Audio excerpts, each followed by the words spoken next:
conversation. In an environment where inflation continues to shape financial decisions, more Nigerians are turning to investment products like mutual funds in search of better returns. But the big question, are these returns actually creating real value or simply keeping pace with, rising prices? Nigeria's mutual fund industry has seen notable growth in recent months, driven by higher interest rates, shifting investor preferences, and evolving market conditions. At the same time, new regulation, particularly the Investment and Securities Act, is beginning to reshape the landscape.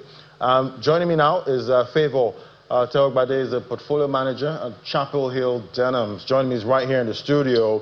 Great to have you in the show. Yeah, I'm happy to be here. Fantastic. Good morning. Good morning. Yes, so let's start from the top. How would you characterize the state of Nigeria's mutual fund industry, right now? Are they delivering the kind of gains that most of these investors will be looking for at this time? We're at a time where looking at some of the gains in 2025, we have some investors saying, oh, how I wish I invested in maybe the stock market in 2025. I'd have made maybe some of these 400%, 300% profits that we did see. But you come into this year and you're trying to make profit, but you get hit by shocks all over the place. Let's first take a look at the NGX sector snapshot, year-to-date returns there. And we see NGX banking, 22.75%, NGX 30, 28.78%, NGX oil and gas, 64% as expected, saying oil prices, so far. So paint the picture for me. What do we see?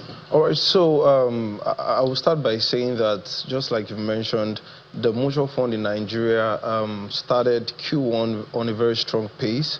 And to paint the picture very clearly, one of the things that we noticed was the AUM, the asset under management for the mutual funds in Nigeria, printed at around 8 trillion naira.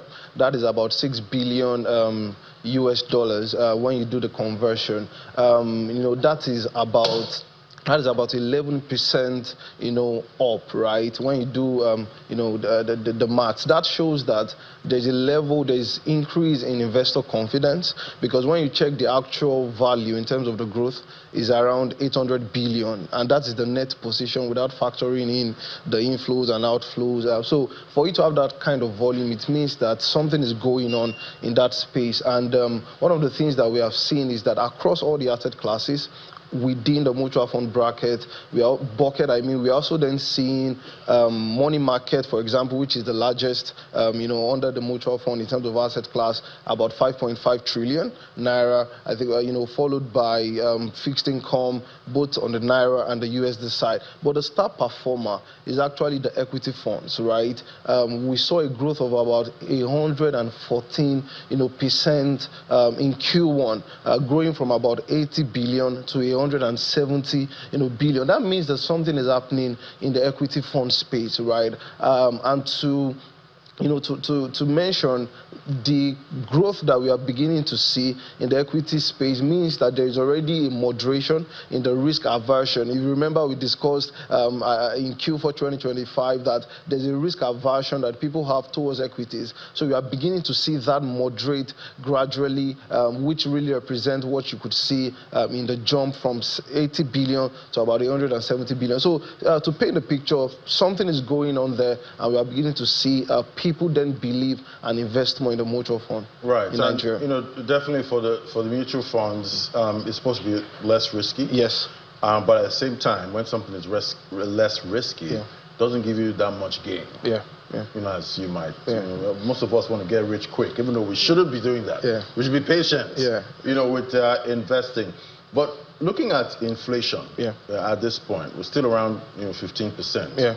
Right now. Do you think these investors are really beating inflation? Yeah, absolutely. So when you look at all the asset classes under the mutual fund bucket, you would see that money market fund, for example, is delivering something around 16 to 18% yield, right? When you do the math, that's giving investors real return of about 1 to 2%. When you look at equity funds, as mentioned earlier on, for example, the Paramount Fund Equity, which the Chapel Hill Denhams management, manages, has delivered about about 40%, in Q1 2026. When you do the maths, you would see that there is about 25% real return going to the investors. So to answer the question, clearly, investors are better off investing in mutual funds because it has the capacity, to actually mitigate risk, because mutual funds are better diversified across sectors that are performing and contributing to GDP, and also essential because you are able to tap into a wider bucket, of investment. So yes, they are beating real returns. Yeah. Right. And looking at, as you did mention, that the Paramount Fund performance, 2026 year to date, about 39.86%. We see the NGX there, 29.35. The Alpha versus the ASI, about 10.51. NGX 30, 28.78. And we see the NGX 30 there, Alpha, 11.08%. So looking at this, 5 years, 461%. Yeah, that's quite impressive. Yeah, it is. So, and that's majorly because equity funds, right, have the capacity to actually deliver strong returns over a long period of time, right? Because so that's when holding long term comes into play. It's not just about running off with a 10% that you got exactly in a few weeks. Just like we usually, our position at Chapel Denner Management is to say that you should not time the market, right? That your time in the market is better than you timing the market. So you see investors coming in, you invest in Paramount Fund, let's say at 60 Naira, it goes to 61 Naira, you take your fund, and then you come back again at 63 Naira, it goes to 64 Naira, you take your fund. If you have actually left your fund at 60, you would have gained more when it got to 64. Instead of you coming in and going out. So that should be the strategy of investors right now, because what you are typically doing when you buy into a fund like this is that you are buying Nigeria's economic growth, right? Companies that are very, very, performing across sectors that are contributing to the GDP are companies that the Paramount Fund invest in. So that is what can actually deliver returns as great as this. Right, and when you have shocks like the Iran war, are they a big risk to this? All right, so because of our level of diversification, we put our funds into different sectors, right? So we are not focused on just a particular sector. So for example, we have exposures to oil and gas, energy. We have exposures to the financial services. We have exposure to agri, So for example, what we saw during this whole geopolitical tension is that Brent prices went up. And that was earnings accretive in the short term to companies like Seplat, Aradel, who are playing in the oil and gas space. However, because of input cost, to companies in the industrial sector or consumer goods, they were going to feel the shock a little because energy costs then went up for them. So that sort of net off, the position because of diversification. So funds like this, Paramount Fund, gives you access to risk mitigation because the fund is well diversified. Right. And has there ever been a time where a shock actually impacts all the sectors? So negatively. Where everyone... Except there is a global... except there is a global, financial crisis, to be honest. So we hardly see that. There's always one that is able to hold the fund up. Exactly. And as a fund manager that also has the right skill set, it's important that you have stocks, or you invest in companies that we call portfolio stabilizers, which means that these guys don't necessarily move as much, but when they move big, but they hardly drop, right? So it's a strategy to ensure that you're able to hold everything together in an advent that there is a shock. And there's also government securities. Exactly. So we also have exposure to also buy government securities that we call little or no, that have little or no risk at all. Right.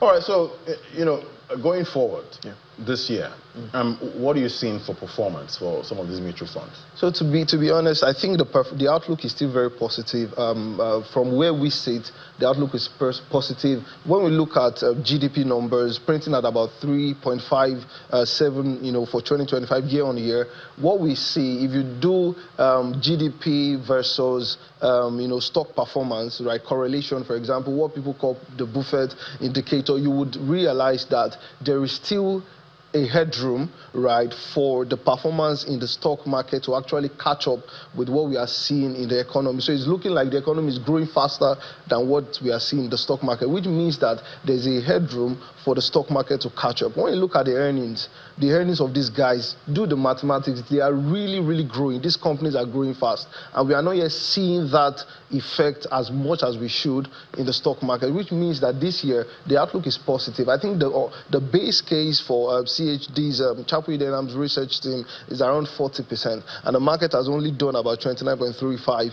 Right. And don't forget that the Paramount Fund has been beating the market and will still beat the market this year. So which means that if the market is able to deliver about 40%, then the Paramount Fund as an equity fund should be able to deliver much more higher than that to give our investors, alpha. And investors would definitely love to beat as much things they can beat right now. You want to beat inflation, you want to beat currency devaluation, you want to beat all those things that are eating into your disposable income. And thank you for even mentioning that, because that's another point. We also have a dollar fund that also helps you hedge against currency risk. So that's also another point, for diversification. And I would also like to say that people should also focus on other funds, money market products, such that they are well, diversified in this kind of market dynamics. Diversity.